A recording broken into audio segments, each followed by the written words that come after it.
ये कहानी सितलापुर नाम के एक छोटे से गांव की है जो पहाड़ों के बीच में बसा हुआ था। यहाँ सर्दियों का मौसम बहुत कठिन होता था। इस गांव में रामू अपनी पत्नी सुनीता और बेटे भोला के साथ रहता था। रामू बहुत ही गरीब था। रामू गांव के बाहर वाले जंगल से सूखी लकड़ियां इकट्ठा करता और लाकर उन्हें गांव के मार्केट में बेचकर पैसा कमाता था और उन्हीं पैसों से उसके घर का खर्च चलता था।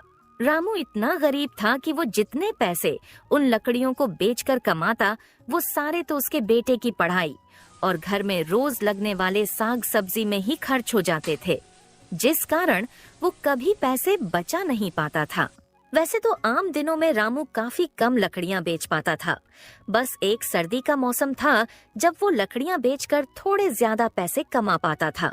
रामू की पत्नी सुनीता घर संभालने का काम करती थी और रामू का बेटा भोला पढ़ाई लिखाई में बहुत अच्छा था, लेकिन गरीबी के कारण उनका जीवन कठिन था। गांव में धीरे धीरे अब ठंड बढ़ने लगी थी। ठंड इतनी बढ़ गई थी कि ठंड के कारण गांव के लोगों ने अपने घर से बाहर निकलना भी बहुत कम कर दिया था। ठंड का कहर दिन भर तो रहता ही था, पर रात में तो ठंड अपने चरम सीमा पर पहुंच जाती थी। रात में इतनी ठंडी हवाएं बहने लगती थी कि गांव में कोई भी बिना जलावन जलाए नहीं रह सकता था। पूरे गांव वाले जलावन के लिए मार्केट से मिलने वाली लकड़ियों पर ही निर्भर रहते थे और मार्केट में लकड़ियां केवल जंगल से ही लाया जा सकता था, पर जंगल गांव से काफी दूर था और वहां से लकड़ियां लाना इतना आसान नहीं था। इसी बीच रामू के घर पर रामू जलावन जलाकर अपनी पत्नी से बात करता है। सुनीता, मैं कुछ सोच रहा हूँ। बोलिए जी, आप क्या सोच रहे हो? सुनीता, तुम तो देख ही रही हो कि इस साल गांव में बहुत ज्यादा ही ठंड हो रही है, तो मेरे हिसाब से तो ये पैसे कमाने का बहुत मस्त मौका आया है। सोच रहा हूँ इस बार मैं जंगल में जाकर बहुत सारी सूखी लकड़ी लाकर बेच दूंगा, जिससे हमारे पास काफी पैसे आ जाएंगे।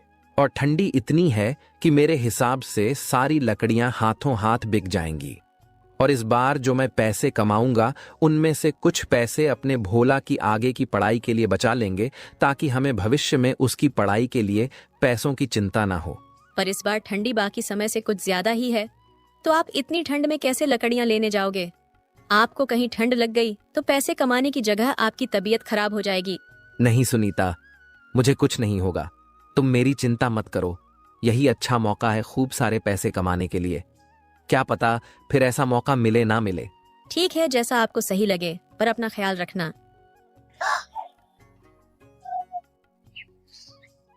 अगली सुबह होते ही रामू जंगल की ओर लकड़ियां लेने निकल पड़ता है। रास्ते में बहुत ठंडी हवाएं चल रही थीं, लेकिन रामू बिना किसी कसक के चलता रहता है। कुछ समय चलते चलते रामू जंगल में पहुंच जाता है। चलो, अब जंगल पहुंच गया हूँ तो फटाफट से जलावन लायक लकड़ियां जमा करना शुरू कर देता हूँ। रामू इतनी ठंड में भी लकड़ियां जमा करना शुरू कर देता है। कुछ देर लकड़ियां जमा करते करते रामू काफी लकड़ियां जमा कर लेता है। चलो, अब जब काफी लकड़ियां जमा हो गई हैं, तो इन्हें ले जाकर फटाफट से बेच देता हूँ। फिर क्या था, रामू सारी जमा की हुई लकड़ियां उठाकर उन्हें बेचने के लिए गांव के बाजार के लिए निकल पड़ता है। चलते चलते कुछ देर बाद वो गांव के बाजार में पहुंच जाता है और लकड़ियां बेचना शुरू कर देता है। देखते देखते कुछ ही देर में सारी लकड़ियां बिक जाती हैं और रामू को उन लकड़ियों से उसे काफी अच्छा खासा मुनाफा होता है। आज तो बहुत अच्छी कमाई हुई है। चलो चलकर सुनीता को आज का मुनाफा दिखाता हूँ। कुछ देर में रामू घर पहुंच जाता है और सुनीता को आवाज लगाने लगता है। अरे सुनती हो सुनीता, जरा यहाँ आना तो। रामू की आवाज सुनकर सुनीता तो नहीं आती है, पर उसका बेटा भोला वहाँ आ जाता है। भोला बेटा, तुम्हारी माँ कहाँ है? जरा जाओ और अपनी माँ को बुलाकर ले आओ। पिताजी, माँ तो रसोई घर में है और जलावन जला रही है। रुको, मैं उन्हें अभी बुलाकर लाता हूँ। नहीं बेटा, रहने दो। तुम्हारी माँ कुछ काम कर रही है तो करने दो, वो थोड़ी देर में आ जाएंगी। क्या हुआ पिताजी, आप बहुत खुश लग रहे हो, कोई खास बात है क्या?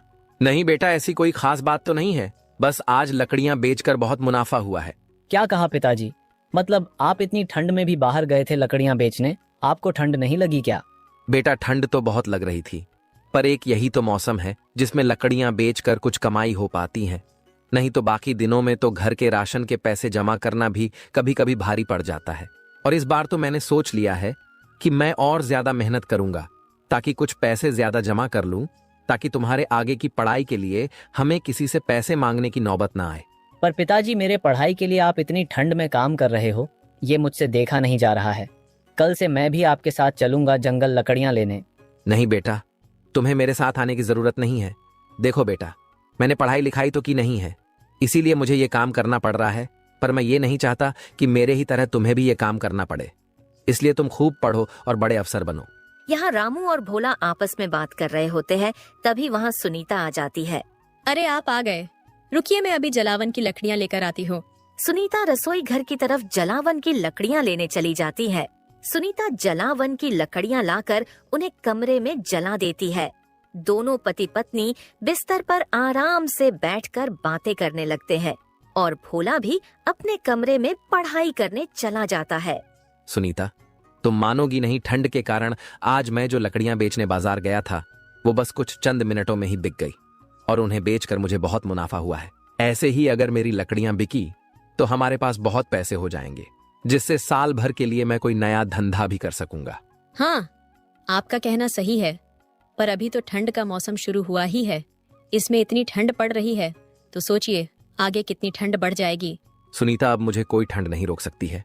मुझे अब बस ये 4 महीने दबाकर लकड़ियां बेचनी है और खूब पैसे कमाना है, ताकि मैं मेरे भोला को एक बहुत बड़ा अफसर बना सकूं।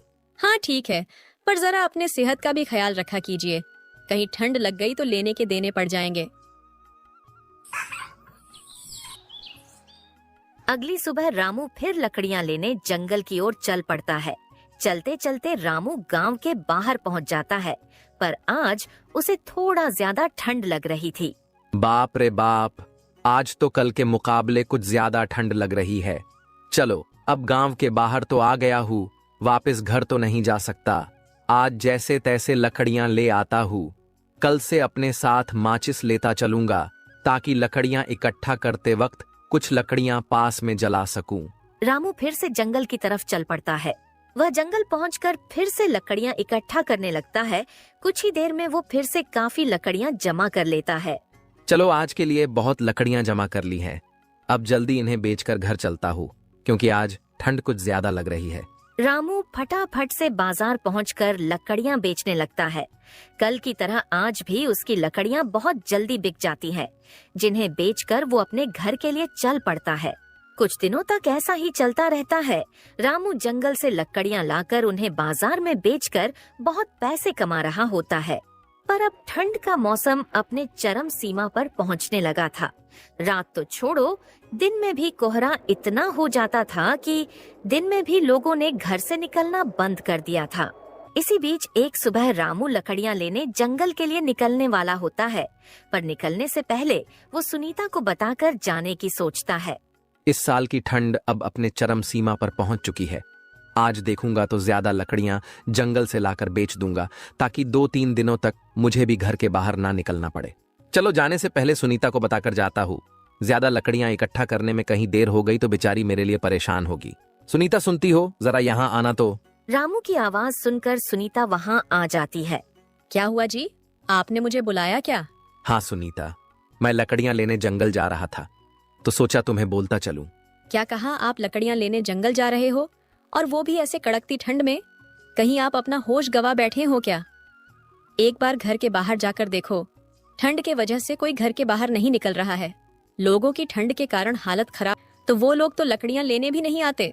हाँ सुनीता, मुझे भी इस बात का अंदेशा है कि ठंड बहुत ज्यादा ही बढ़ गई है, पर आज मैं भी ज्यादा लकड़ियां लेकर आऊंगा जंगल से, ताकि मुझे भी 2-3 दिन घर से बाहर ना निकलना पड़े। और अब से लकड़ियां भी मैं बाजार की जगह अपने घर से बेचना शुरू करूंगा, ताकि मैं जंगल से लकड़ियां सीधा घर ले आऊं बिना बाजार में रुके। ये तो अच्छा रहेगा, पर ठंड बहुत है जी, अपना थोड़ा ज्यादा ध्यान देना। हाँ सुनीता, तुम मेरी फिक्र मत करो। मैं अपने लकड़ियां इकट्ठा करने की जगह पर अब कुछ लकड़ियां जला लेता हूँ, ताकि समय समय पर मैं गर्माहट ले सकूं। फिर क्या था, रामू लकड़ियां इकट्ठा करने जंगल की ओर निकल पड़ता है। इस बार रामू ज्यादा लकड़ियां इकट्ठा करने की सोच से आया था, इसलिए वो बहुत देर तक लकड़ियां इकट्ठा करने लगता है।